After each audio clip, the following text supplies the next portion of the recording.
1958 का वक्त गुजरात को बॉम्बे से एक अलग राज्य बनाने के लिए आंदोलन चल रहे थे। वडनगर के कांग्रेसी नेता रसीद भाई दावे जी गुजरात के बिल्ले और पैम्पलेट अपने राज्यों में बांट रहे थे। एक 8 साल का लड़का खेल खेल में इन पैम्पलेटों को इकट्ठा करता है, स्कूल में अपने दोस्तों को बांट देता है। इस 8 साल के लड़के ने अनजाने में ही एक चाइल्ड वॉलेंटियर की तरह काम किया है। किसी को क्या पता था कि ये लड़का कल आगे चलकर देश की सत्ता से कांग्रेस को बाहर उठा फेंकेगा। आखिर नरेंद्र दामोदर दास मोदी ने कैसे पीएम तक सफर तय किया, नरेंद्र मोदी की आरएसएस में एंट्री कैसे होती है, कैसे मोदी की वजह से ही गुजरात में उनकी सरकार गिर जाती है, आखिर गुजरात के दंगे में मोदी का क्या रोल था, आज इसी वीडियो में सारे सच को हम जानने वाले हैं। नमस्कार, मैं विवेक कुमार। 17 सितंबर 1950 गुजरात के मेहसाणा जिले के वडनगर कस्बे में दामोदर दास मूलचंद मोदी और हीराबेन मोदी के घर 6 बच्चों में तीसरे नंबर पर नरेंद्र दामोदर दास मोदी जी का जन्म होता है। परिवार ओबीसी मोह खांची जाति यानी तेली जाति से था। आर्थिक रूप से मध्य वर्गीय थे, लेकिन उस टाइम भी इनका घर पक्की ईंटों का बना हुआ था। मूलचंद मोदी उस समय स्टेशन पे चाय बेचा करते थे। नरेंद्र मोदी की प्रारंभिक पढ़ाई वडनगर में ही हुई। 1967 में मोदी ने हायर सेकेंडरी एजुकेशन प्राप्त की और 17 साल की उम्र में भारत भ्रमण के लिए निकल दिए, क्योंकि इनका मन डिबेट और नाटक करने में ज्यादा लगता था। मोदी ने अपनी औपचारिक शिक्षा बहुत बाद में की, जिसकी प्रामाणिकता पर आज भी लोग सवाल उठाते हैं। 2016 के बाद कुछ विपक्षी नेताओं ने सवाल उठाए थे, जिसे गुजरात यूनिवर्सिटी और दिल्ली यूनिवर्सिटी दोनों ने खारिज कर दिया था। मैं चाय वाला हूँ, ये कहानी मोदी के पहचान की हिस्सा बन जाती है, जिसका मित्रों, मैं बचपन में रेल के डिब्बे में चाय बेचता था और आज आपके सामने खड़ा है, जिसका भरपूर उपयोग 2014 के लोकसभा चुनाव में हुआ। 8 साल की उम्र से ही मोदी आरएसएस से जुड़ गए थे।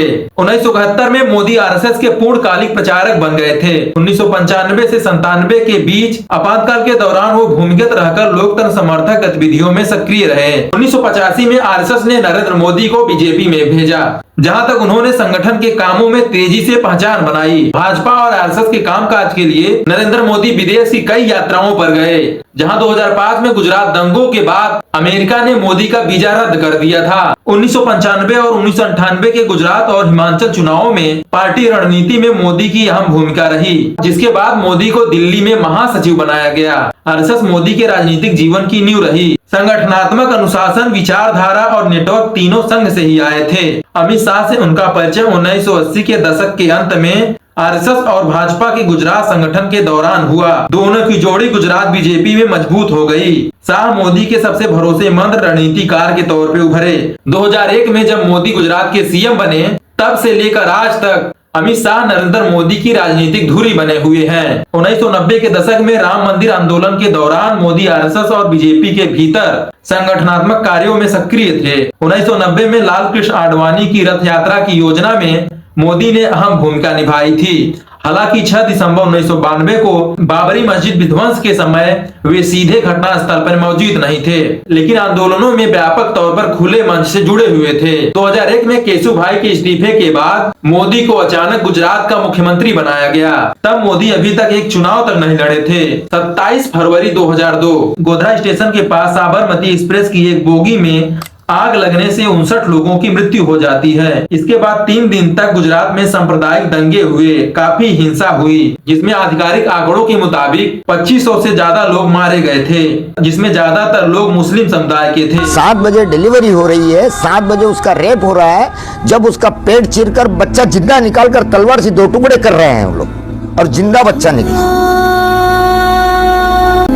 4-5 साल का लड़की क्या की, 20 साल का, 25 साल का, 18 साल का एक जवान इस तरह रेप कर रहा है। 12 साल 14 साल की छोकरी को लंगी करके रेप कर रहा है। चिल्ला रही है बच्ची, अब्बा अम्मा बचा लो। जिस टाइम रात को फिर सालम कैंप की गाड़ी है ना, तो ऐसी लाशें पड़ी, हम लोग लाशों के ऊपर से पैर रख रख के हम चले गए। इतनी लाशें, इतनी बच्चे कटे हुए, इतने लोग कटे हुए, इतने जले हुए। उस टाइम तो हमको तो ये भी नहीं था कि हमारी लाशों को हम लेके जाए। हमारी लाशों मोदी पे आरोप लगाया जाता है कि मोदी ने हिंदुओं को आदेश दिया था कि वो अपना गुस्सा मुसलमानों पर उतार लें। इसके लिए मैं गुजरात कांड के लिए एक अलग वीडियो बनाऊंगा, उसमें सारी चीजें मैं समझा दूंगा। गुलबर्ग सोसाइटी नरसंहार में पूर्व कांग्रेस सांसद एहसान जाफरी सहित 68 लोग मारे गए। जाफरी की पत्नी जाकिया ने तत्कालीन सीएम मोदी पर और 63 अन्य लोगों पर सुनियोजित साजिश करने का आरोप लगाया और उन्होंने सुप्रीम कोर्ट में याचिका भी दायर की। सुप्रीम कोर्ट ने 2008 में विशेष जांच दल बैठाई। 2010 में एसआईटी ने नरेंद्र मोदी से 9 घंटे पूछताछ की। 2012 में एसआईटी ने अपनी रिपोर्ट में कहा कि नरेंद्र मोदी के खिलाफ अभियोजन योग्य सबूत नहीं है और इस पूरे प्रक्रिया के दौरान नरेंद्र मोदी 2002 से 2012 तक गुजरात के सीएम रहे थे। 2013 में बीजेपी ने नरेंद्र मोदी को 2014 लोकसभा चुनाव के लिए प्रधानमंत्री पद का उम्मीदवार घोषित किया। पार्टी के भीतर आडवाणी सहित कुछ वरिष्ठ नेताओं ने इसका विरोध भी किया। 2014 के चुनाव अभियान को भारतीय राजनीति में सबसे पेशेवर ढंग से चलाया गया कैंपेन माना जाता है और इसका श्रेय प्रशांत किशोर और उनकी team citizen for accountable government को जाता है।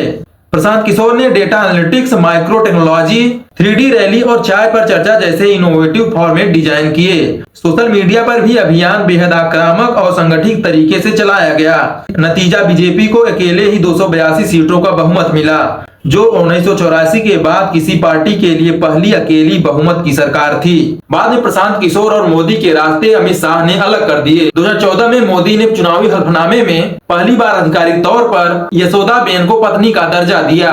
इसके पहले नरेंद्र मोदी इस पर मौन रहते थे, जिससे लोगों द्वारा सवाल भी उठाया जाता था। यशोदाबेन सोशल मीडिया से बहुत कम बातचीत करती थीं और सार्वजनिक जीवन से दूर रही हैं। 2009 में नरेंद्र मोदी जब गुजरात के सीएम थे, तब वो माधुरी नाम की लड़की का पुलिस से पीछा करवाते थे और उस पर नजर रखते थे। माधुरी एक आर्किटेक्ट थी। लोगों का कहना है कि माधुरी को मोदी यूज करते थे। मोदी माधुरी के पीछे पड़े थे और उनको अपने आवास पे बुलाते थे और उन पर नजर रखवाते थे। 2013 में 2 इन्वेस्टिगेशन वेबसाइट कॉब्रो पोस्ट और गुलेल ने दावा किया कि उसके पास 267 ऑडियो रिकॉर्डिंग हैं, जिनमें 2009 में तत्कालीन गुजरात के गृह मंत्री अमित शाह और सीएम नरेंद्र मोदी एक युवा महिला आर्किटेक्ट माधुरी को सर्विलांस के निर्देश देते सुनाई देते हैं। रिकॉर्ड में शाह किसी साहब के आदेश की बात कर रहे थे। उस साहब को मोदी बताया गया। इस सर्विलांस में महिला माधुरी पर नजर रखना, राज्य के बाहर गतिविधियों पर भी नजर रखना शामिल था। हालांकि गुजरात के हाईकोर्ट ने मोदी का एफआईआर याचिका दायर करने से मना कर दिया था। 2014 में एक मोदी की जांच का पैनल बनाया गया, लेकिन 2014 में मोदी के पीएम बनने के बाद यह मामला पूरी तरह से रद्द कर दिया गया। दोस्तों, हमारी बात अभी तक 2014 के चुनाव तक ही है। अभी हम लोग अगले एपिसोड में गुजरात दंगों की बात करेंगे। उसके बाद हम बात करेंगे 2014 से 2026 तक। नमस्कार दोस्तों, इस वीडियो से अलविदा लेते हैं। मेरा नाम है विवेक कुमार।